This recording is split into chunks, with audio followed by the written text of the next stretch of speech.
Module 2. So, i-discuss ko lang konti yung Module 2. So, we still have 2 more minutes before I start. So, not all of the Module 2, not all of the slides in Module 2 will be tackled today. Ang ano lang, yung kailangan lang for the activity. So, mahulog siya na magiging asynchronous yung ating class for today after I finish discussing to you the needed slides for the exercise. Sige. So, do you have questions? Doc Jo? Yeah. Yes, if ever you are done with your presentation, pwede lang man mag-remain lang mi dito po. If ever we decided po.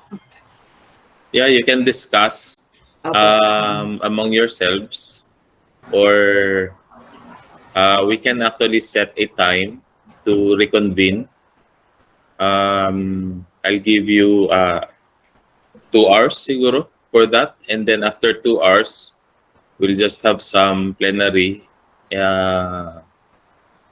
session just to see if everybody is doing fine, evaluate if there are areas where you can still improve on your work, and then pagka meron tayong makitaan na mga ganon, then suggestion lang yun, and then for next meeting you will be presenting the final output.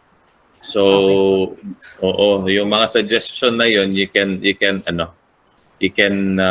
input those suggestions, you can correct your work, so that by next Saturday, which is face-to-face tayo, so you can present a better output. Okay? Clear po, Doc. Yeah.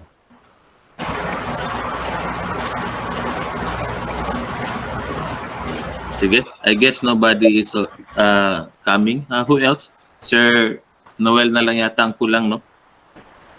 Wala man siya ni-respond, sir. Sige.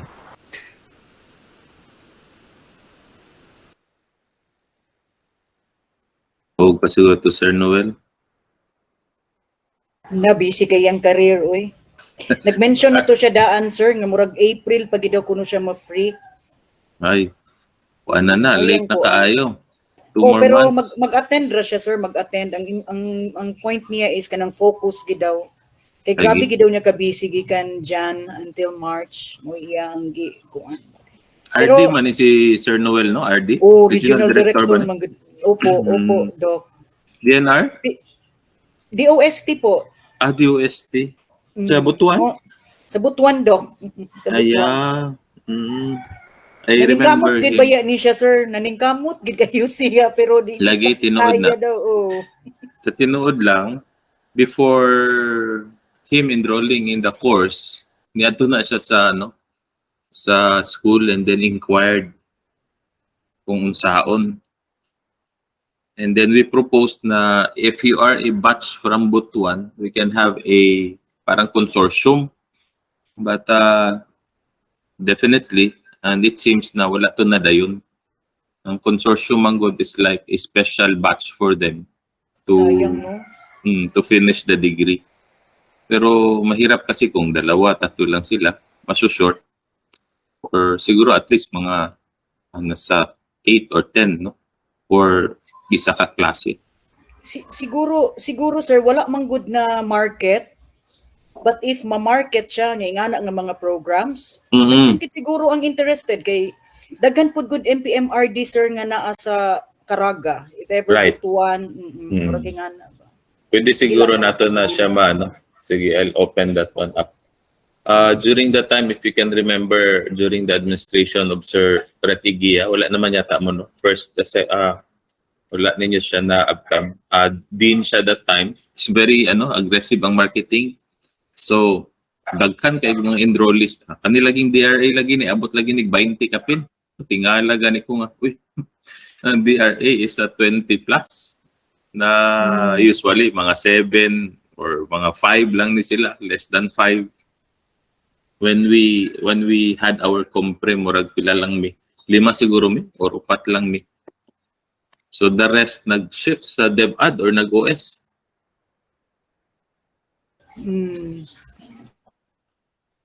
pag-abot na ko sa mental, oy, daghan nag DRA, oy.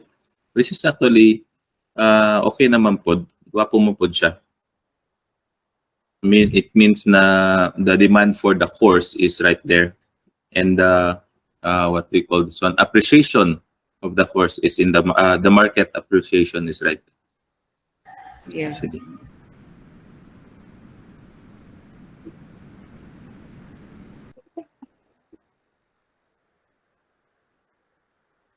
Sige, let me discuss the module 2.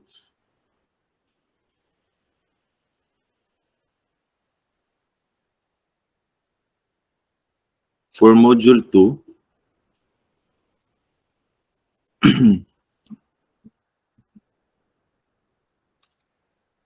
we ended our discussion last Saturday with this slide where we try to study and understand the different structures of time series. So there were 5 ba? 5 characterization of a time series data. You have the trend, seasonal, cyclical, irregular, and random. So we're done with this. To continue, the next slide will give us some examples of forecasting. The easiest way of doing forecast is, aside from the qualitative that we had previously discussed, there was this naive forecasting. So sa naive forecasting, you don't actually need sophisticated statistical procedures to do the forecast. So it depends on the previous period's actual value. So this actual value does not necessarily mean the actual value itself, but considering also the trend, no, and the cycle. So if you're going to look at the table, we have 3 cases here, case A, B, and C. For the time period, we have quarterly. That's our data series. For year 1, you have 4 quarters, and then expected forecast here is year 2, the first quarter of year 2, so Q1. Okay, so this is how the situation is, no? So ang given daw dito, or the given here is yung year 1, the full 4 quarters of year 1, and then what's missing here is yung year 2. So, but for instruction purposes, it's already given, or it's already shown the forecast for the quarter 1 of year 2. So there's no forecast of quarter 2, 3, and 4 for year 2 yet. So ang na-forecast lang dito is yung Q1. Okay? Now, based on the definition of naive forecasting, it is equal to the previous period's actual value. So yung period na yan, not necessarily all Q4. So that is why in case A, it is Q4. In case B, it's not Q4. And in case C, it's not Q4. So that's not actually what is meant by previous period's actual value. Hindi lang yung Q4 na yan. Okay, study your case. Case A is very simple because it has consistent 100 units of that particular statistic, no, from Q1 to Q4. So the forecasted value there will just continue 100. For case B, it's different. Sige, anybody can tell me where did we get the forecast for year 2 in case B?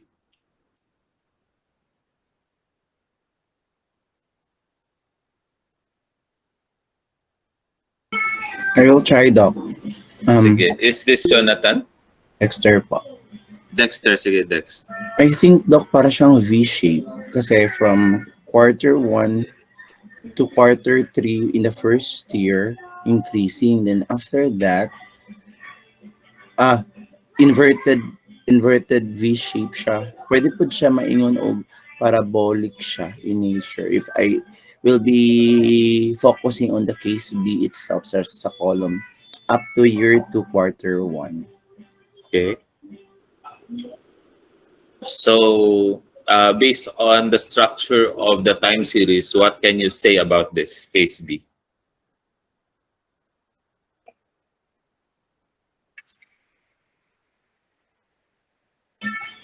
The structure, Yeah. Go back to the slide, the previous slide, diba? We have 5 structures of time series.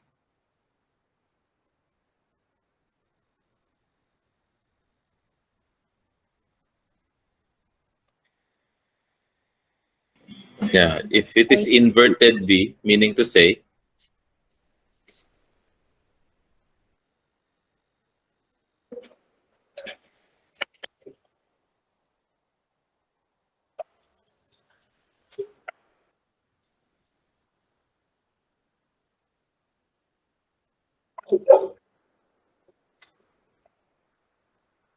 naungot na ko, Doc. anyone? Any idea? Gusto ba kayo ang iro ko rin? Sensya na mo, ha?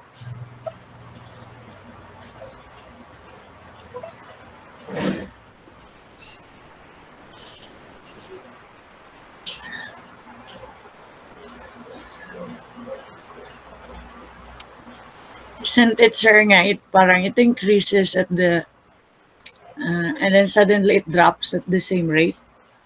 Mm-hmm. That seems the structure, but yeah, that's true.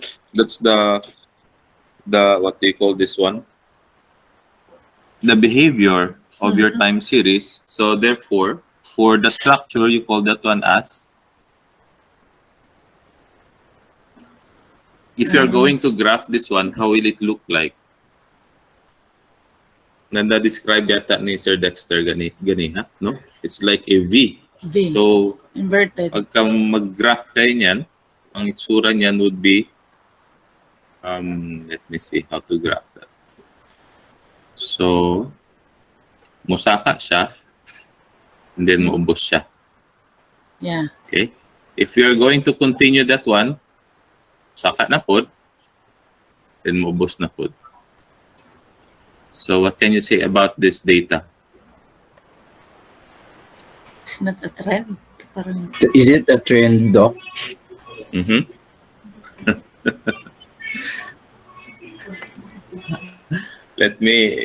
Let us try to hear si Sir Jonathan daw. Sir Jonathan, are you around? Yes, Doc. Yeah, please go ahead. What's your idea? For me, Doc, increasing then decreasing pattern. Yan lang yung makomment ko sa data, Doc. Okay. There are claims that there's already a trend here. Okay, it's more like C, which is the cyclical or the seasonal. Cycle, yeah. Cycle yan siya. Kasi up, down, up, down. So it's cycle. The trend is right here. Your case C. Okay, cyclical or slash, we have it as seasonal data. Right? Tama ba?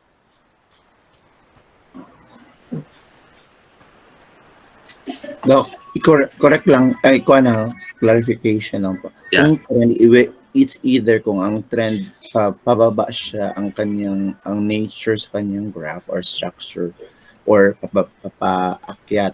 While in the cyclical, para kahit na as we go through with the future data, parang cyclical siya in the sense that parang parang waving.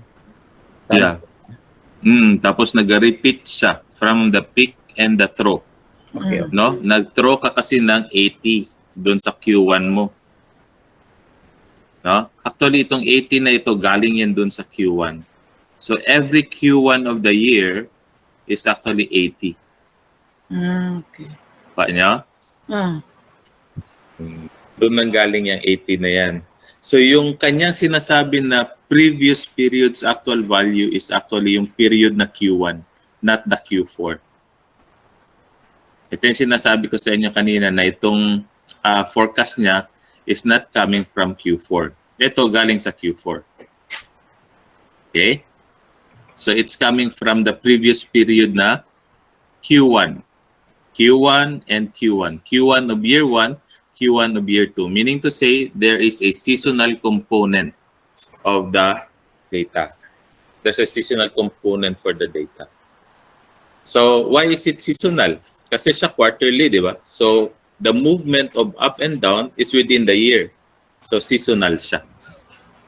So pero pagka kuan yan siya, yearly or annual yung data natin, so the movement beyond extends beyond 1 year. So magiging cyclical siya. So specifically and technically, based on our discussion last time, if it is within the year, it's going to be S instead of C. Yeah, seasonal.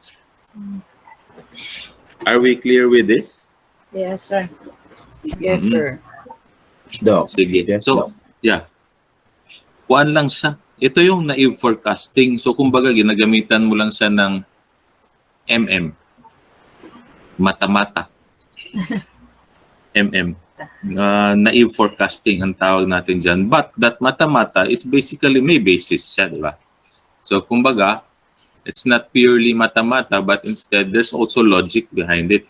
There's some sort of scientific way of also doing it. Hindi lang siya bara-bara. MM at saka BB, bara-bara. Sa case C, yan yung kanina dinidiscuss nating trend. Kasi pagka ginrap mo yan, that is actually increasing. And the increase is by 10, right? So Q1, 70, Q2, 80, the increment is 10. So pagka ginrap mo yan, that is going to give you an upward trend. That is very clear, right? Yeah. Mm-mm. So that's why yung ano mo, yung what we call this one, yung forecast mo for year 2 is 110. And this 110 will be coming from the increment. Parang kumbaga nagtitake tayo ng IQ test, di ba? Doon sa IQ test, sinasabi doon, 2 times 4, 8 times 2, 16 times 2, 32. So parang ganun. Okay? So, diba? 5, 10, 15. Okay, ganun lang yung trend. Do you have questions on this? Yeah. Sige, Sige, parang ano lang, sir, clarification. i-relate lang na po siya sa sa data nga gina-generate na mo sa environment ng mga researches. We talk about kining mga seasons of time. Ano anang when is pinakataas nga rainfall. So we parang na yung mga forecasting para in preparation of kanang mga planting season. Pinpoint na niya through itong mga trends kung what month in particular or quarter set ang planting season for greening. Murag nga ako ang mahimong gitan-aw lang nako ang mahimong application for naive forecasting. Yeah. Sometimes ito rin yung basihan ng mga experts' opinion, di ba? So nakikita nila na during quarter 1, mababa siya. So pagka case B yan, ang kanyang data structure, so yung quarter 1 ng next year, babaan yun. So tataas yan siya during the third quarter at saka second quarter. Pagpasok ng fourth quarter, babagsak na naman siya. So production should be schedules will have to adjust, cut back on production or save on resources. So ganun siya. For case C, this is trend. If I'm just going to add on to what I think Joanne is saying, yung trend ninyo is very micro perspective siya, no? Within the year, you are looking at seasons na kung saan pwede natin i-increase yung value. After that season, babagsak naman tayo. And if that is within the year, that is still case B. No? For case C, talagang continuous ang akyat nito. Year 1, year 2, year 3, year 4, tumataas yan siya. So walang bagsak yan. So that's the trend. Kung may bagsak man siya, meron lang siguro mga supply shocks like yung irregular data structure. Yung mga As a, this one, yung mga ganyan. That can also be negative, eh. Will have a negative impact, no? So yung yung cyclical mo will really will look like this, but your trend will really have a continually increasing values of your data over time. So that is your case C, no? For seasonal for seasonal, there are planting seasons right here. That's the greening program right there, and then also right here. Pero in some of the months, bumabagsak yan. So that is seasonal. So micro perspective siya. So if you're going to apply trend in a seasonal data, micro yung tingin mo. So kumbaga, you're looking at this certain period from January to April, where increasing yan. Or from May to October, you're looking at trend. So makikita mo dyan, may trend yan na pataas. October to December, may trend siyang pababa. But instead of technically calling it as a trend, the term there is seasonality, because your trend is really goes beyond 1 year. Okay? Are we okay with this? Yes, sir. So madali lang. Pagka ganito yung data natin, we don't have to to make and employ a sophisticated statistical forecasting procedure. Gamitan lang natin siya ng common sense. Common sense lang yan siya. Okay? Do you have any clarifications for this?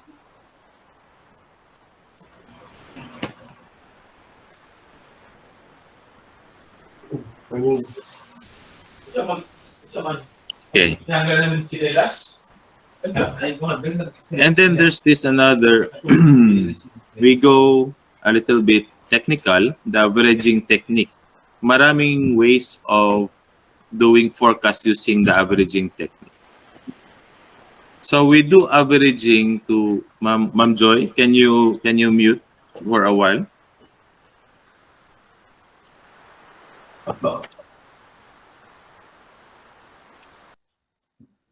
Yan. Are we okay? Yes, Doc. Yeah. Sige. So for the averaging technique, if you can observe, there are two types of graphs here, the blue one and the black one. So yung blue one ang ating forecast. The black is our actual data. Now look at the average data set. The forecast data set. It is very smooth. It's not all irregular, erratic in behavior. If you do the averaging, kinukuha niya lang kasi yung nasa gitna eh. No? And then, iaano niya lang yan, ipa-plot niya lang yan against the actual data, and it is smoother than the actual data. When it is smooth, that means your data set behaves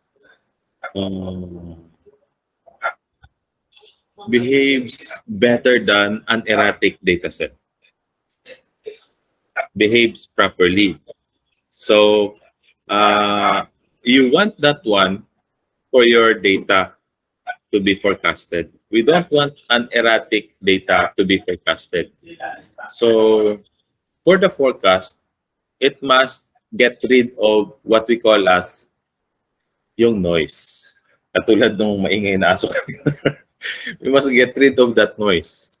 So ang mga noise na ito yung mga tinatawag nating erratic movements ng data mo, or irregular movements ng data mo. So to get rid of that, we do averaging. Okay? So kaya makita mo yan siya, and that forecast will give you a better performance. Okay? So performance will be assessed in terms of the error, as we have discussed last week. No? So we look at the error. If it has a small error, it has a better forecast. So pagka mataas yung error, we don't like that. Okay? So that's the idea of the averaging technique. Smoothens the fluctuations of the time series. Yeah. Avoid responding to minor variations. Di masyado siyang nagre-react. Okay? So kasi yung idea nito is to be safe, on the safe side. So ayaw nating mag-take ng risky na side. The averaging technique will always be on the safe side. Less risk. So meaning to say, if you're going to do the forecast, it is always better to be within the center instead of taking the highest or the lowest limit. No? Diba meron tayo dyan na mga upper limit at saka lower limit when you do the forecast later on. Even in the Excel, if you have done forecasting in Excel, meron yung upper limit at saka meron yung lower limit. Sometimes they call that an upper bound and lower bound at 95% confidence interval. So you don't like to believe in the upper bound or the lower bound if you are risk averse. If you are a risk taker, you would take those extreme values of upper and the lower bound because those values will give you more rewards, di ba? The greater the risk, the greater will be your reward. But if you are a risk-averse person, you avoid risk, you will take the center value. Are we clear with this? Or do you have clarifications on this?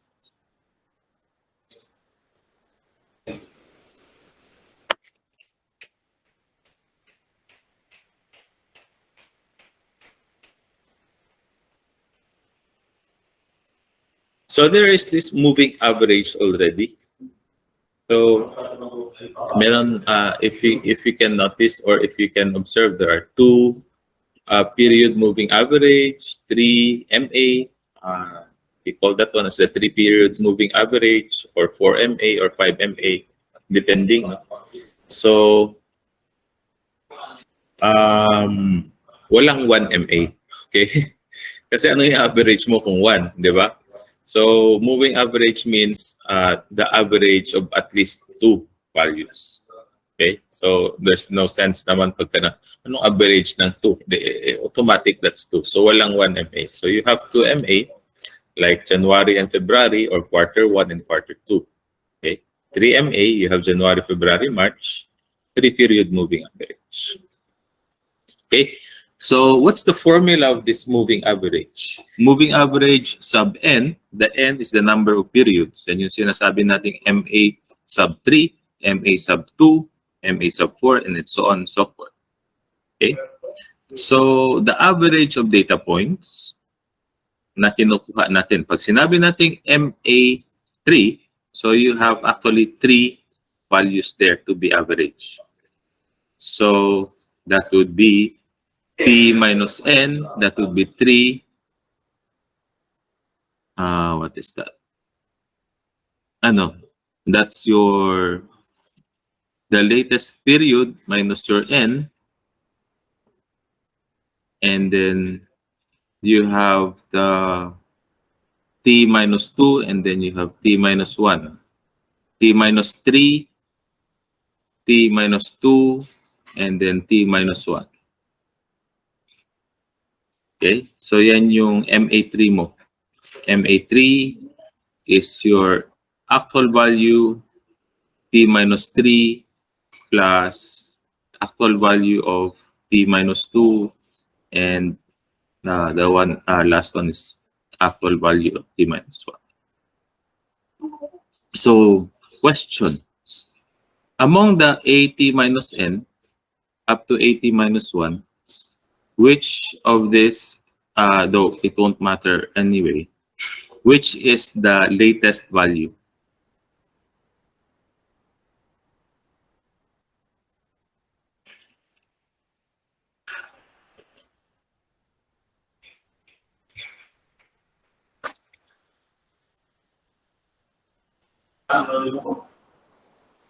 If it is MA3,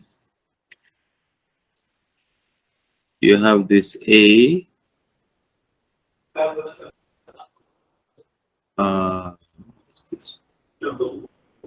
T minus 3 up to this one. Ano ang latest dyan? Itong 80 minus 3 or 80 minus 1?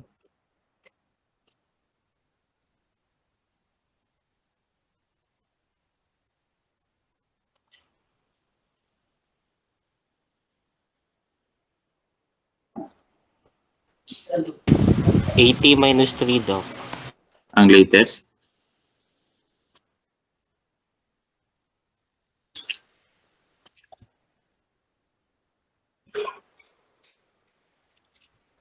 So kung 80 minus 3, that would be 3 periods away, right?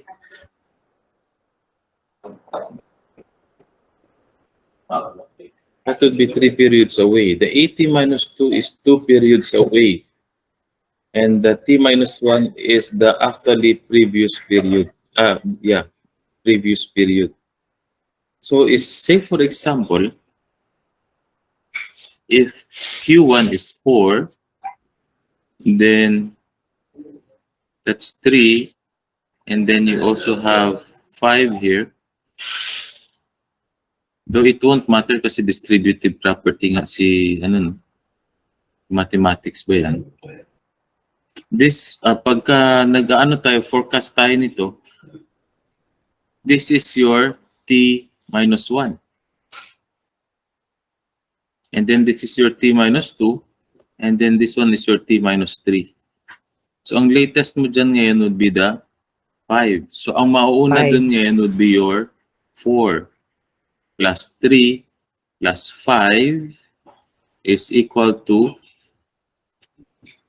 12 divided by 3, which is 4. So therefore, your forecast here is 4. So ganun lang siya.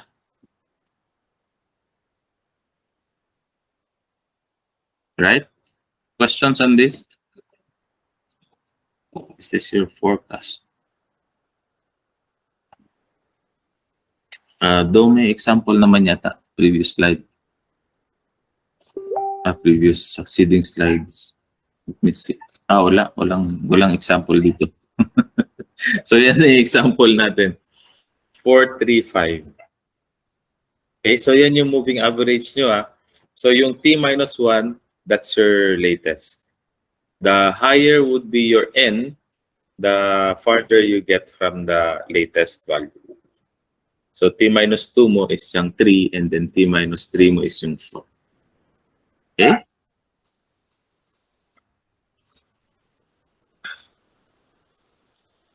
Questions, clarifications? Or you want to have more examples of this?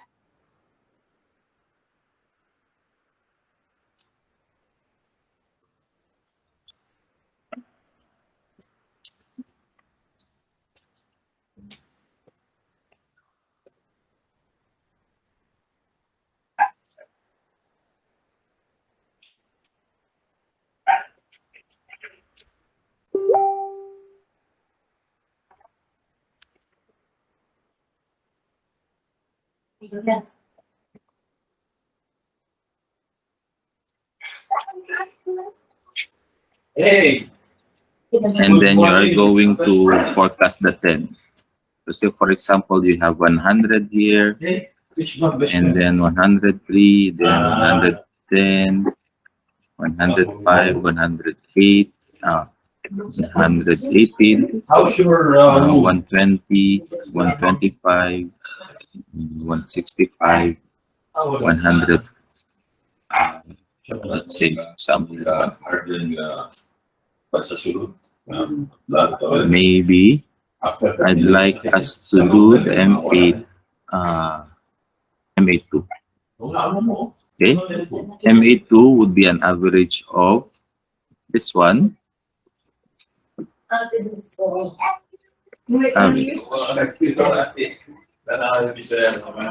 This one and that one. Okay. Makita niyo yung average niya 105, which is actually the average of 100. Maliliit ba? Maliit ba? Kaya natin ng konti.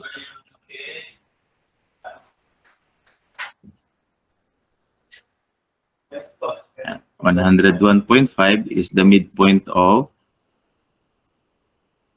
ignore error. 103 and 100. Okay? So, for MA2, what is this value? Sige daw. What do you think would be that value?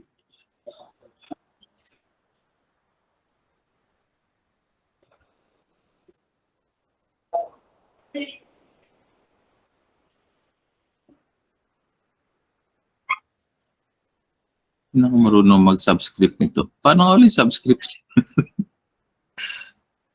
Paano ulit yung subscript nito? Nakalimutan ko tuloy.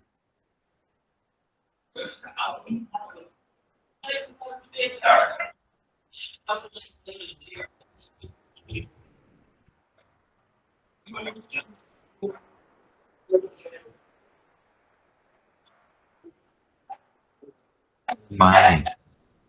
I don't know. Subscript ko lang ito dati. Hindi format sa subscript eh.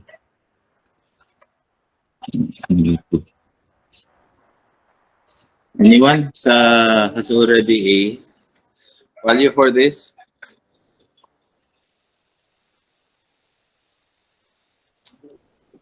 That's an average of 140 and 165, which is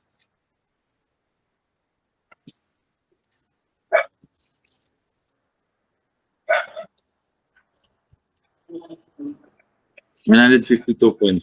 Okay, are we good with this?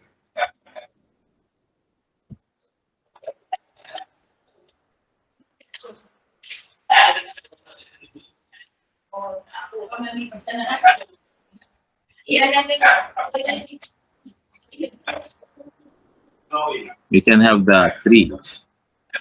For the 3, the 10th year would be the average of the previous 3 years. Previous 3 years, right? Average. We'll have this one. And that one. It's 143. So, ganun lang yung ating mga moving average.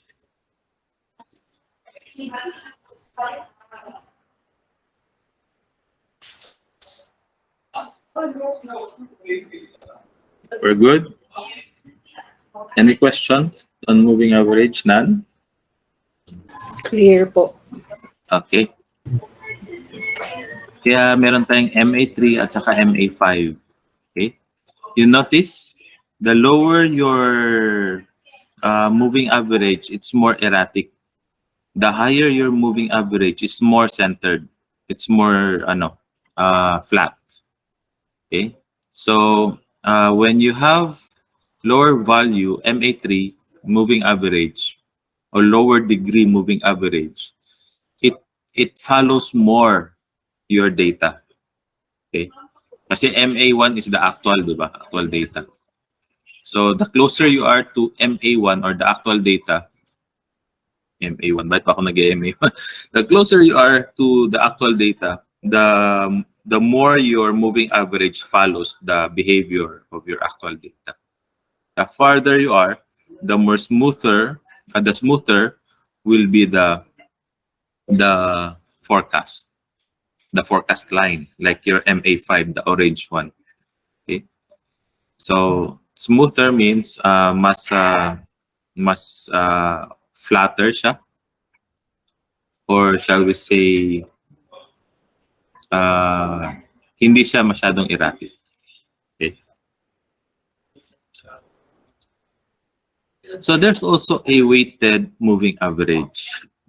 So there's a simple moving average and there's SMA, WMA. Simple moving average or SMA, and yours, WMA would be your weighted moving average. When do we apply a weighted moving average? We apply weighted moving average if you see that previous values differ in terms of their degree of influence to your forecast estimate. Meaning to say, previous values, not only previous value. Kasi moving average, diba, marami sila. So when you see that the T minus 1 is giving you a more weight or giving you more influence on your next period, then you're gonna give a bigger W or weight for the T minus 1. In case B, the biggest value or not the absolute value, if you can remember, is in Q1. So Q1 is basically T minus 4. Diba? So yung T minus 1 nun is yung Q4 ng year 1. So yung Q1 ng year 1 is the T minus 4. So actually, hindi siya weighted. So it's already 1.0 of the weights or 100% is actually given to Q1. So wala nang ibang pinaghugutan na ibang values. So hindi na siya moving average. So meaning to say, you pinpoint from your previous values, ano yung may mabigat na contribution dun sa gagawin mong forecast. So once you do that one, you are going to estimate, if not calculate, actually kina-calculate yung weights na yun. Sometimes we resort to probability. So the probability na ito yung magiging value nung ifo-forecast natin will depend on, say for example, mas malaki yung probability niya na ganun sa Q1 yung kanyang value instead of Q2, Q3 or Q4. So you're going to give 0.4 for Q1, 0.3 for Q2, and then ilan na yun? 0.4, so meron ka pang 0.4, no? So 0.3 for Q2, 2 for Q3, and another 0.2 for Q4. So all in all, these weights should total to 1.0 or 100%. So ganun yung weighted moving average natin. That's the idea of your WMA. Okay? So I hope you can clearly picture that one out.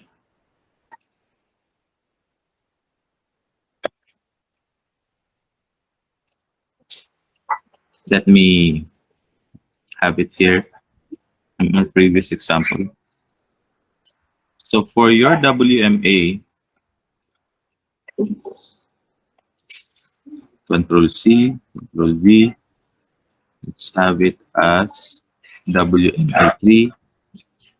However, I'd like to say it's going to be 0.5, 0.3,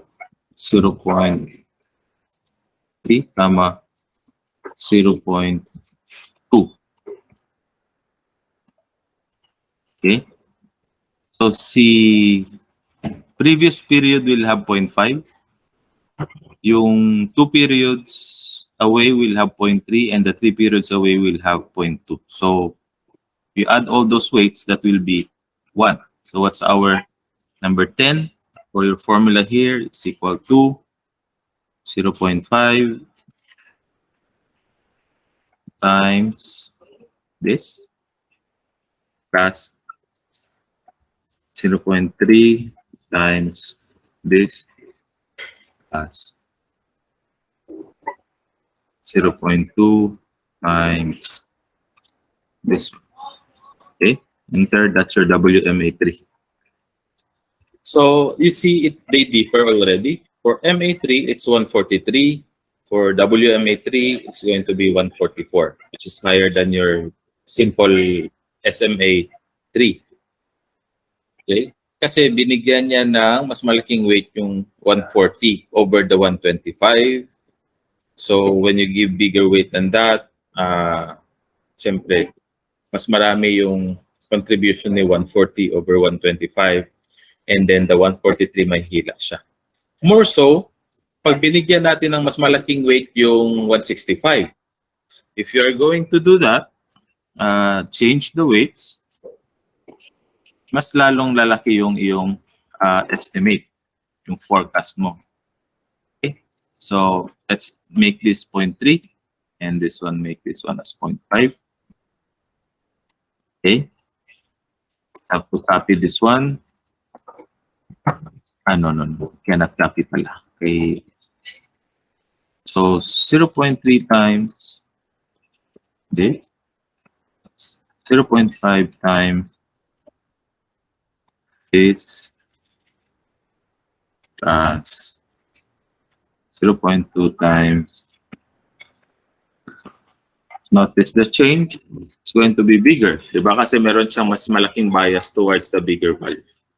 Okay? So, I hope that's clear for your WMA. Do you have questions for the WMA? Oh, sir, it always follows po na yung bigger percentage should be assigned on, or yung bigger weight should be assigned on yung pinaka-recent. Depends on your observation, no? Kasi katulad nito, katulad ng case B natin, if you can remember, case B is not actually the pinaka-recent. Yung case B natin is 4. Hindi yung 90. So pagka mas malaki yung probability of having the same value as the Q1 of last year, you don't depend on Q4 of last year. Mas bigyan mo ng mas malaking weight yung Q1 of last year. Gets? So ganun siya. So depende dun sa, actually, 'di ba? Parang kumbaga, we still need our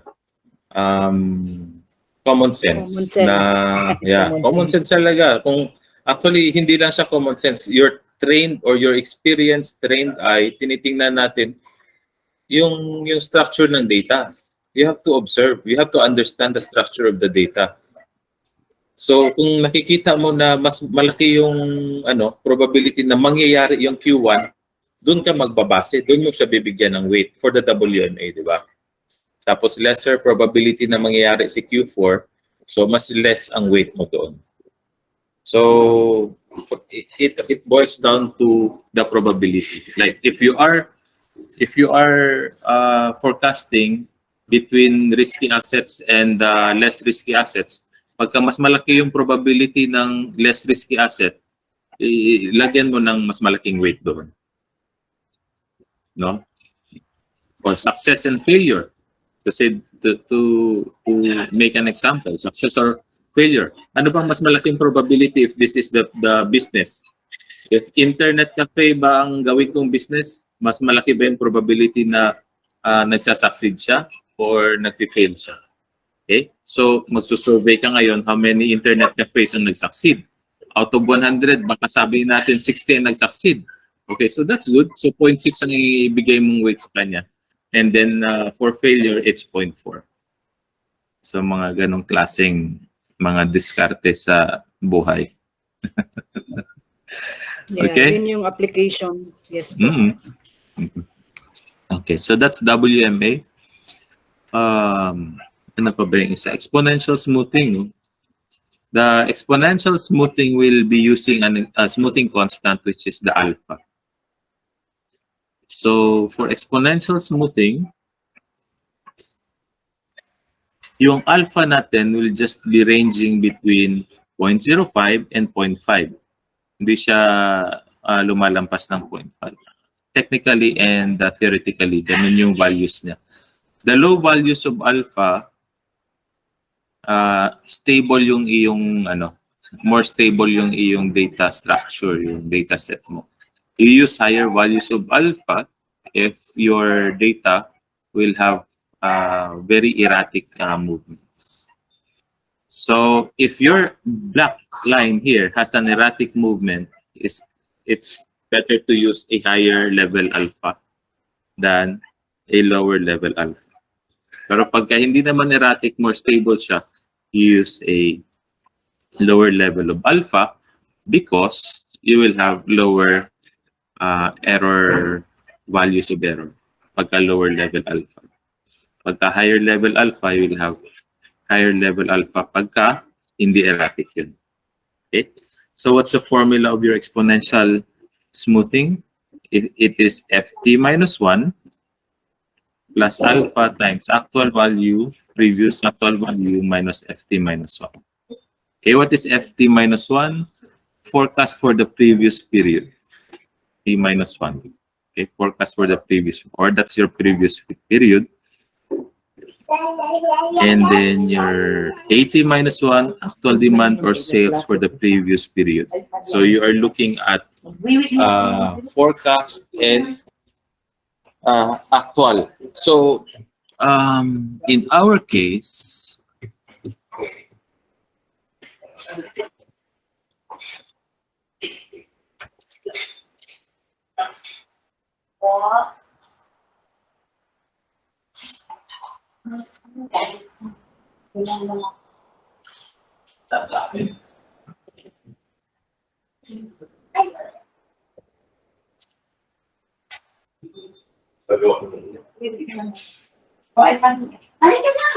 it's 103 right here.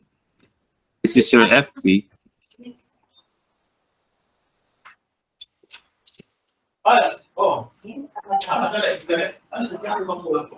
That is going to be forecast of period 3. Wait lang. Nakalimutan yung formula ni exponential smoothing. Exponential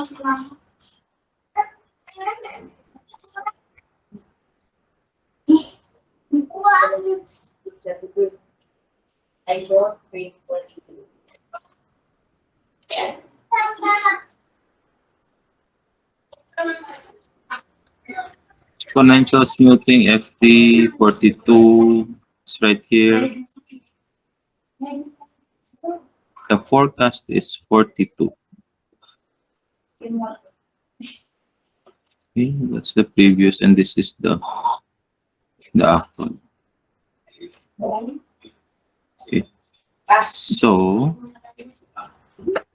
to get 41.8, that's 42 and 43. Okay. The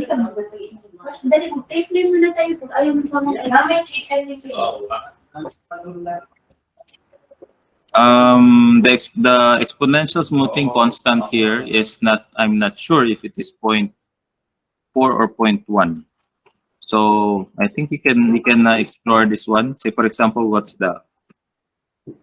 what is your equation here? Kindly determine if it is 0.4 or 0.1. How did we get 41.8?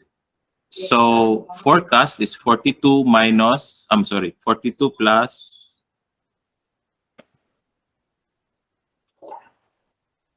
42 plus either 0.1 or 0.4.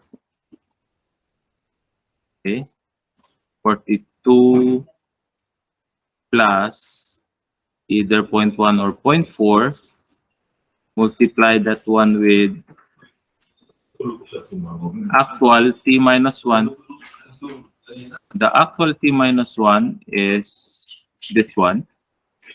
43 minus 42. Okay. So if it is 42, 43 minus 42 is 1. Multiplied it with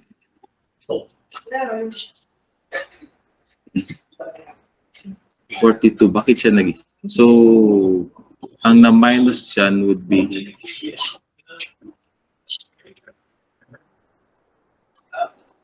0.2. 0.2.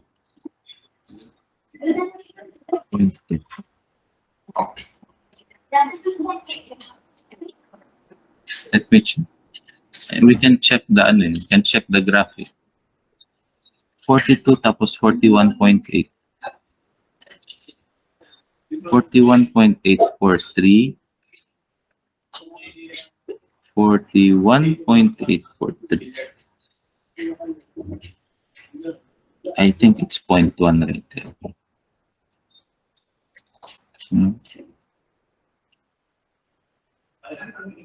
For 4, almost 42 as well. Yeah, it's almost 42. It's really 40, it's 0.1. Ang ginamit niya ang exponential constant dito. It's 0.1. 40, ano, what is this? Let me check ha. Yung screen natin. Lagay natin dito. Let's have it here. Okay.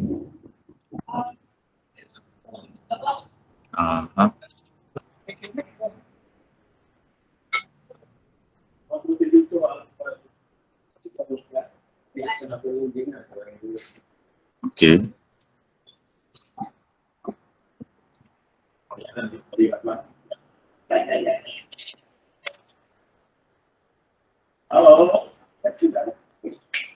Let me see. Your FP is basically FP is equal to 2 plus 0.1 times actual value of 43 minus 42. So if this is your formula, it's going to be 42 plus, baka minus nga eh. I think it's minus. Sige daw. Plus 0.1 times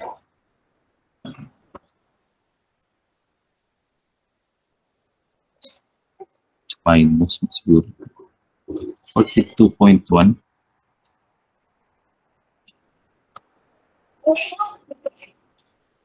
Hindi ko na makuha tuloy. Kuan, Dok.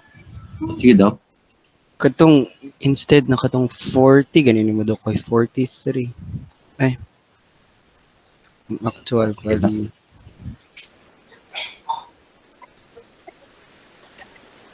Minus 1. Yes, Dok, katong mismo sa katong value. Katong pag-forecast sa 41.8. Yeah. Ang formula kay 41.8 equals 42 plus alpha times 40 minus 42. Nakuha na kong 0.1, Dok. Usab daw. Same as himi po, Doc. Kwan siya. Ah? Kwan siya. Diba? F forecast is 42. Mm-hmm. Tapos, plus 0.1 as the given alpha. Then, multiplied it to 40 minus 42 po. Kasi 80 minus 1 pala yun. Actual kasi. Yeah. Ang actual is 40, Yeah. then minus 40. Right. It's not 43. Tama. It's 40. Right. Yun ang mali ko. Yung 80 minus 1 pala yun. It's not just 80. 80 na kasi ang tinitina ko. Right. Kasi 80 minus 1. No? Yan, 80 minus 1. So that's the previous actual pala. Okay. Yan yung kanyang mali. So it's 40. Right. So makukuha mo ngayon yan. So it's going to be negative 2 right here. Kaya minus 2 siya. So 41.8. Tama. Thank you for that. Oops.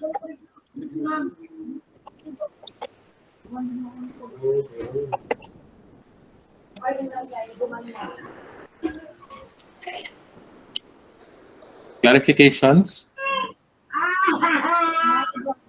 So remaining yun na. So ang kanina na hindi ko ma-imagine kung bakit hindi siya 41.8 because of the 80 minus 1. I was not aware na 80 minus 1 pala yun. I was using the 80. So may sub 1 pa siya. Minus 1 siya. Okay? So yun siya. Yun ang yung exponential smoothing. So 0.1 ang ginamit, right? So the orange one. Okay? So you have 3 averaging techniques here, the SMA, WMA, and you also have the exponential smoothing. So your exponential smoothing will vary in terms of your alpha. WMA will vary in terms of your weights. Okay? Depending sa inyong bias, kung paano nyo tinitingnan at saka ini-evaluate yung inyong structure ng data.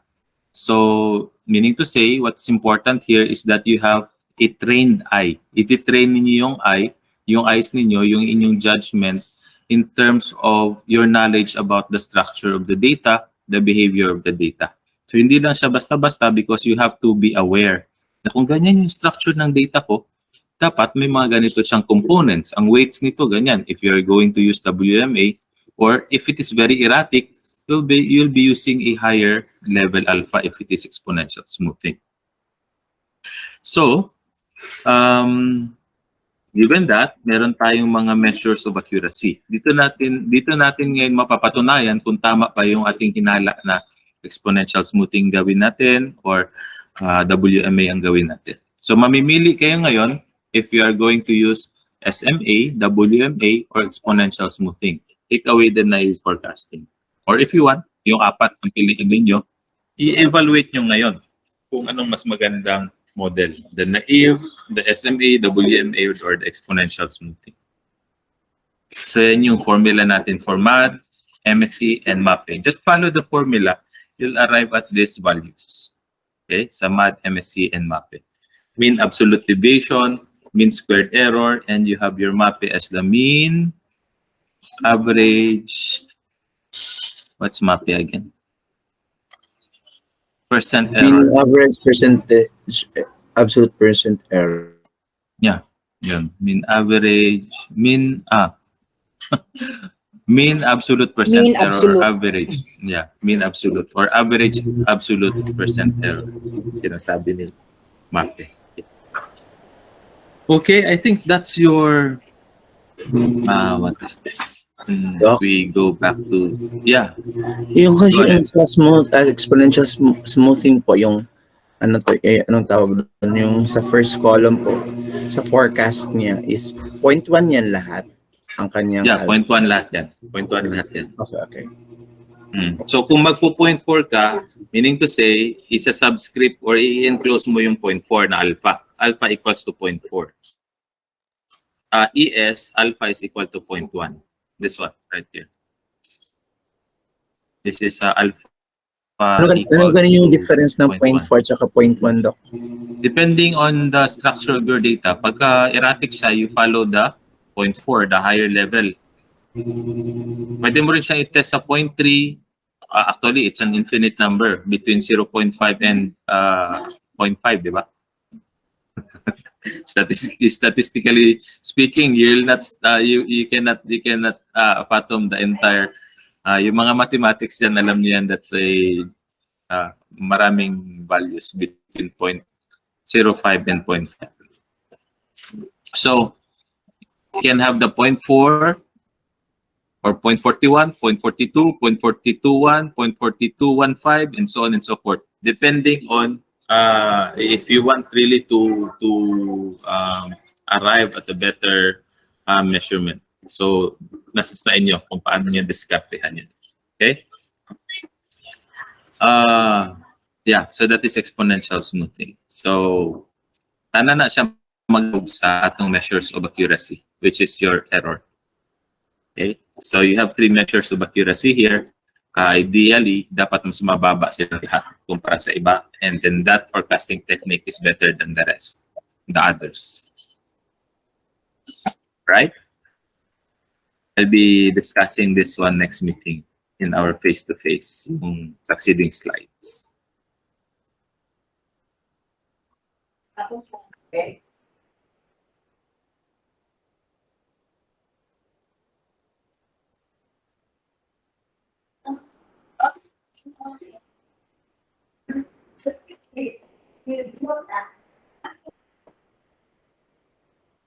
I think this is already open. Is it already open? The exercise 1? Yeah. Select a set of quantitative data to forecast. Prepare a 6-slide presentation of your work. Why 6? because there are 6 sections for your steps in forecasting. Remember your slide number 1, your module number 1. I have introduced to you the different steps in forecasting. Yun lang yung kailangan yung present. The order of your presentation will be determined at random and on the spot during our face-to-face meeting on the 18th of February. So everybody will have that excitement in you. Everybody will be prepared during that time. Okay, please upload your link where you and I can only access in our Dropbox. On or before the 12 noon of Friday, I think that's Friday, so I can still have time to also review that one. All right? So, ganun lang siya. So, the data set, kayo nang bahala dyan. It's your call. It's your choice. Any clarifications for exercise number 1? Oh, good morning. Yes, Sir Jonathan, go ahead. Doc, is there a requirement on the number of data points, like monthly, weekly, yearly? I don't like to require at this point because I wanted you to see for yourself yung weaknesses or yung consequence ng inyong choice if you're going to choose more or less data points, di ba? So we will learn those things later on as we can see your work, right? Thank you, Doc. Sige. AES dahil ito ang masigasig na pagsunod sa ating pamahalaan patay sa ASEAN Corporate Governance Forums. Kaya kami ng pagkakul Okay. Any more? So, if there's no other questions, I'll stop here. I'll give you the remaining time for you to perform the activity. Okay? Okay daw. Okay. Sige. Ganito na lang. Let's not have the plenary. Instead, just upload it. I'm going to email or to communicate with you one by one na lang, ha? During the, kasi parang kulang na yata yung time. Right? Parang 1.5 hours na lang tayo. Yes po. Yeah, sige. So, ganun na lang. So, I'll just review your work in the uploaded link. Tapos, pagka meron akong nakita kailangan yung i-improve, then you can improve on that. Mag-communicate lang ako sa before your presentation on next Saturday.